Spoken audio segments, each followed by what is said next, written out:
Welcome to the very first episode of AU Manufacturing Conversations with Brent, a podcast for the AU Manufacturing website, newsletter and community. We plan to bring you discussions with the men and women who are contributing to this part of the economy that we're all so passionate about, one that leads in its contribution to R&D spend, employs well over 1 million Australians, and is so important to have around, as we've all been reminded in recent years. We hope to capture something of the variety to manufacturing, its importance to the nation, its changing nature, and some of the personalities working within it. From the boutique to the $1 billion, if it's manufacturing and it's Australian, then it likely matters to us. For our first episode, our guest is Joe Murphy, the owner of EFC Manufacturing Co. We recently featured EFC for our Celebrating Australian Made series, sponsored by the Australian Made Campaign Limited. Joe runs an enduring company dating back to the 1970s, creating an artisanal product used to keep clothes and furniture tidy. It's a charming story, and we thought it was worth returning to for the pod. We hope you enjoy this very first episode. One tiny bit of errata. In this interview, we refer to the program as AU Manufacturing Yarns, which was a working title at the time. We've since updated the name. Hello, Joe. Thank you for joining AU Manufacturing Yarns. Tell me a little bit about yourself, please. How did you get here, and what do you make? Hi, Brent. Thank you for having me. A pleasure. I make the Eezy Fabric Comb. It's been around for 40 plus years, and it's a bit of an iconic brand in Australia, still manufactured here locally.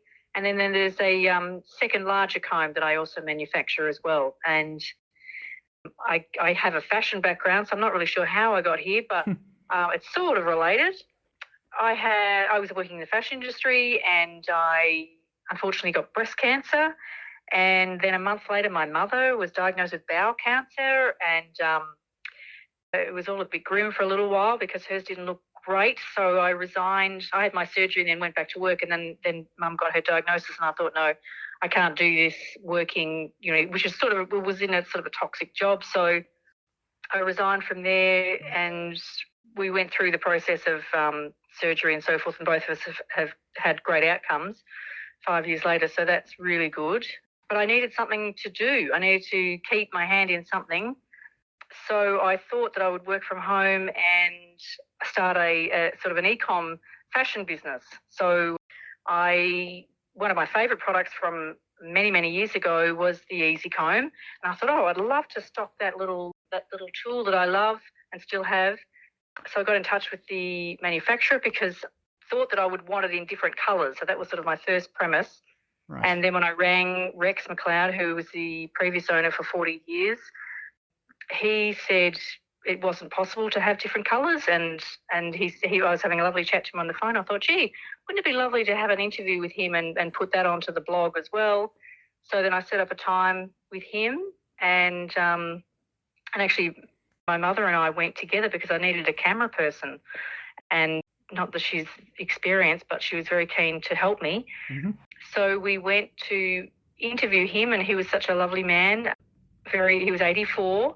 He's still here, but he was 84 back then. He had just been recently widowed, so he was very graciously had us in his home, and we had a lovely interview, and he told us about the Eezy combs and his experience with them, and that because of his age and his circumstances, he was looking at either closing the business or selling it, which really surprised me. I just sort of thought, gee, this little comb can't be, the manufacturing can't stop. People need to know about this little comb. Mm-hmm. So I was quite surprised. But and I didn't think twice about it because I thought that I was heading down my path.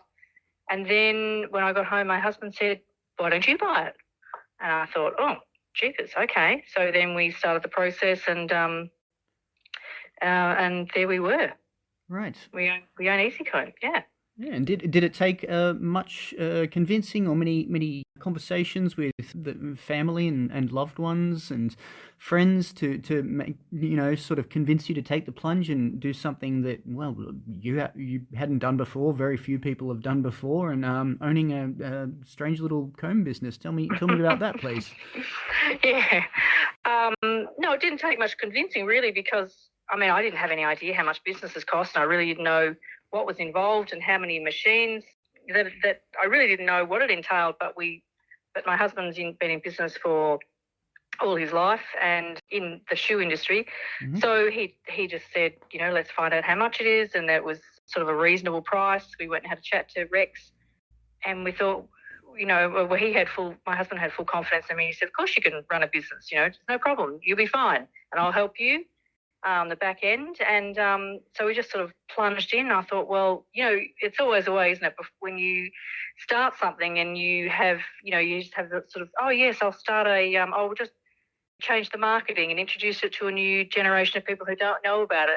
And you think it's just sort of a simple premise, but actually when you're inside all of that, then you think, oh my goodness, this is a whole world of learning social media, building a website that sells the product online, advertising on Facebook, Google, Pinterest, YouTube. It's just this enormous new world of technology and things that I had nothing to do with, and I had to learn very quickly. I do love learning, so fortunately I loved and then, COVID hit, so that was a perfect time to learn online, and I just sort of plunged in really, which is sometimes the best way to do it, isn't it? Agreed. Sometimes if you think too deeply, you'd realise how much is involved, and you probably wouldn't bother. Yeah. Right. Yes. So tell me, you've owned EFC Manufacturing Co for a bit over 3 years, and you've told us a little bit about old Rex. Is much known about the first owner of the company and the inventor of the Eezy Comb? Yeah, I don't know a lot. I've only, my dealings with Rex, he's become a bit of a mentor to me. So we catch up for lunch, and he was the first year he was lovely holding my hand, and we had lots and lots of conversations about the past. And he had given me some original drawings that seemed to have Clements, H.I. Clements on them. And when you look up H.I. Clements, they seem to be they were established in 1908, and they're a medical equipment manufacturer. So I'm not really sure, Rex wasn't sure how it sort of happened, how it appeared, but I imagine that they were perhaps, being an industrial manufacturer, they were trying lots of different products. And I don't know if I just imagined in my head that perhaps someone in the family had mentioned to the person who worked at H.O. Clements, geez, maybe you could make something at work that fixes the fuzzballs on my jumpers. That's what was in my head. So there was a little bit of artistic license on my website to explain where it was invented. But I mean, it has to come from, generally it's a problem. And then if, that person works at a manufacturing company and they want to solve a problem, I'm imagining that's where it started. So they invented the Eezy Comb, the little Eezy Comb, and then the wooden-handled Eezy Comb. And I think that I imagine that they had a lot of different products, and that perhaps the Eezy Comb was a little bit off brand. So they sold that to Rex in the 1980s sometime. So I think they only owned it for a few years. I think they had a patent on it, which would have only lasted 20 years. And then after that, the copies or the imitations seemed to flood the market. But that's as far as I know, medical equipment company. Right. Interesting. So, tell me, please. You mentioned that you make 2 combs. Could you tell us a little further about what each of those does and what they look like, and something about the combs, please? The little Eezy Comb, millions have been sold worldwide because it's such a handy little handheld tool. It's only a couple of inches high and sort of 3 inches wide. It's ergonomically designed, so it feels very comfortable in the hand. It has brass teeth. It's a very soft brass that doesn't harm your knits. When you comb your fuzzballs on your knits, your cashmere, woolens, it just scrapes the fuzzballs off the surface of the knit, so it never harms the knit. So that's a handy little tool for seams in your jumpers, and the cuffs. And the larger Eezy Comb, which is a wooden handle, probably about 5 times the size of the little Eezy Comb, wooden handle, the brass teeth about double or triple the size of the smaller one, and that's been sold to the dry cleaning industry for the last 40 years. And when Rex showed it to me, I just thought there was enormous potential for that little comb to be in households. So that's what's been happening, and that's super handy for larger, chunkier knits. Sort of because it's so much bigger, you're able to cover the surface so much better and much more quickly, as well as something quite unique. It takes the pet hair that can, stray onto couches when dogs and cats sit next to you on the couch, our best friends. Yep. When they shed their hair, or all of that, if they've got textile furniture like woolens or linens or cotton covered couches and ottomans, upholstered bed heads, carpets, rugs, that can be used to quickly clean up. It really gets hold of the pet hair very easily. You can vacuum and you'll get a lot of the hair, but if you want to get the finer hair, the Super Eezy Comb is the most effective comb on the market. It's much better than anything else. So it's quite unique. Very good. So I understand that there's an interesting little supply chain team spread about Melbourne and elsewhere that makes the magic happen. Tell me about the team that brings it all together and contributes each little part, please. Yeah. Well, the little Eezy Comb, in one factory in Braeside, our engineering company, they hold the machinery that cuts the brass teeth. So they make both. So there's a smaller size brass on the little one, and there's a double the size in the larger one. So that gets made in one factory, and then I pick them up and take the brass to I put them together. The brass, I pick them up. The handles are made separately in Carrum, and they're made by a plastics manufacturer. Then they're taken to our printer in Oakley, and then I get the two components. I pick those up from the printer and the brass, and I take them out to our lovely couple in Bonturna, and in their garage, they knock them together, and they'll never come apart. They're guaranteed for life, and they knock them together. Then when they're finished with them, I pick them up and take them out to a packaging place out in Dandenong, and they package them up into a little plastic blister and a card packaging, and that's ready to go for sale. And then the Super Eezy Comb is in the separate locations because the wooden handles are made from Australian pine, and they're manufactured by a company in Sydney, and they ship them down to me. Then I get the ferrules. There's a little aluminium ferrule that sits around the top of the wooden handle, yep. And that's made somewhere else. I've lost that manufacturer. Unfortunately, he's closed down, so I need to find a new one. But then they're all so all those components then go out to our Rob, our engineer, who puts together the handle, the ferrule. He has steel arms that are on that Super Eezy Comb, and he gets those nickel plated so that they never rust. And then he attaches the two brass teeth elements to that Super Eezy Comb. There's an angled head, so that he has another tool machine that angles the head, and he puts it all together, drills a hole, puts the handles in and assembles them. And then I pick them up, bring them back here. I brand them each individually with a wooden branding iron, and then I package them up with some cardboard packaging to protect the teeth, and sell them online or send them off to wholesale dry cleaning distributors, or sell them on my e-com store. All right. And so you've said elsewhere that you're at volumes you'd call micro manufacturing. What does that represent exactly in terms of numbers? Well, I think I appropriated the micro manufacturing from something else, because I looked up the definition. I think it's the manufacturing of products in small quantities using small manufacturing facilities. So I think I'm actually micro. So it's even smaller than micro manufacturing. But we do about 20,000 little Eezy Combs a year, and around 3,000 to 4,000 of the larger combs. I couldn't find the figures from where I bought the business, because it's on paper, and I just didn't have time to go back through and see where it started. But they were predominantly sold. The larger ones were predominantly sold to the dry cleaning industry, which is getting smaller. It is shrinking.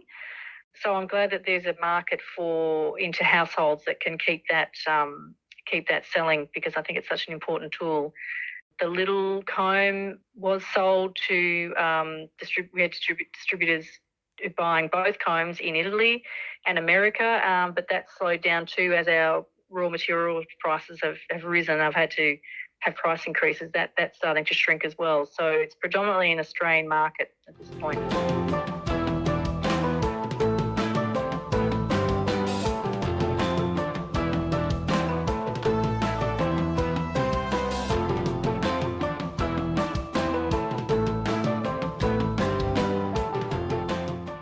I would like to know, you've mentioned before that no two products are exactly alike. I personally find that quite charming. Is there a special meaning in that for you, perhaps around the randomness of existing and everything that comes with it, or am I maybe thinking a little too deeply about what is just a comb? No, I agree with you. There's beauty in imperfection, and when something's put together by hand, you'll accept a certain amount of imperfection, and that doesn't suit some people, and that's okay. We're not for them. Other people like to see that something's been handmade. The way that Rob bends each head will be slightly different to each one, before it and after it. So I love that wabi-sabi idea that not everything's perfect. If you want something that's generic, there's plenty of places on the supermarket shelf that everything's the same. Everything's, shoved out the door at a factory somewhere overseas, possibly. It's just not my thing. And I just love, I love the stories. I love the history. I just think it's, I live in an old house that's 170 years old. So I love the stories within the history of what's been before us. I just think it's really important. And it suits my personality, that's for sure. And do you have any plans at the moment to go beyond the current micro manufacturing status of the company? And if you did, how would this happen? And would it mean replacing the original machinery that you're still working with? It's a good question. I certainly want to grow the business because I think it's such a special little tool, and it dovetails into the sort of sustainable era that we're entering into. I think people are thinking a lot more about what they buy, what they consume, what they throw away. So it really dovetails into helping people make good decisions about investing in good quality products, and then they're able to repair those products cheaply and affordably. So I definitely want to grow the business. Back in the 80s, the Eezy Comb was in every major department store and haberdashery store, David Jones, Kmart, Lincraft, Spotlight, all of these big stores, and I'd like to get them back into those large stores and their online shops as well. So I see the little Eezy Comb going everywhere. I think there's no reason why it can't go to the top retailers around the world. I can't see, Net-a-Porter is a massive online store that's based in England. It has the best of the best products. I can't see why Eezy Comb can't sit amongst that, because it has its history, it's got longevity, it has a lifetime guarantee. So to me, I'm shooting for the stars. The larger comb, the Super Eezy Comb, that's a little harder because it is hand assembled and there's only so much output that we can do. We can really, about 300 a month is our maximum output at this point. So if that really took off in the sustainable space, which I expect it to, then I have to make decisions about how I increase production. So I don't know, but I'm prepared to grow it, and I'll face that. I'll face that when it happens. It's a good problem to have. And in terms of the machinery, all of the machinery and the tooling, there's probably 6 or 7 machines. They are the original machines, so they're 40 plus years old. So I am worried about those. The brass that makes the teeth, that gets sharpened every few years, which has just happened. But again, if that happens, when it happens, then I'll face that decision. I definitely would like to replace it, and I would rely on my amazing suppliers, my manufacturers, to help me. The manufacturing industry is so helpful, and they really want to promote Australian-made products. So I just know that there'll be people there who will help me make good decisions. But I haven't gotten to that point yet. Right now, I'm just building and rebuilding brand awareness, and I hope to have that good problem down the track. And lastly, is there something you'd like to plug while we have you on the line? Well, yeah, I'm hoping. Right now, I'm trying. The Eezy Comb the little Eezy Comb has always been a blue colour. Prior to that, I think it was brown for a few years, but they changed to the blue colour. And it's always been that colour because it's so expensive to buy the dye that, and you sort of have to run about 40,000 combs to make it worthwhile, and there's no shelf life for the colours. So that's always been one colour. But pushing my suppliers a little bit harder, they've come up with other solutions. So there's a possibility that we're looking at and trying to develop a pink comb that matches the the Breast Cancer Network Australia pink, which is a certain Pantone colour, and we're trying to match that, and we're in partnership with them to manufacture the pink comb to raise money and raise awareness for breast cancer and raise money for research. So that's where we're hoping. We've had quite a few tries to get the right pink, and I've had some interest from large retailers that they'd like to support that. So I'm just hoping that we can get to the right colour, but that's something exciting that we're looking forward to. Right. Well, that's something we'll be keeping an eye out for, and that's about all we have time for. So, Joe Murphy, thank you very much for joining us on AU Manufacturing Yarns, and you enjoy the rest of your day. Great. Thanks, Brent. Thanks so much. No worries.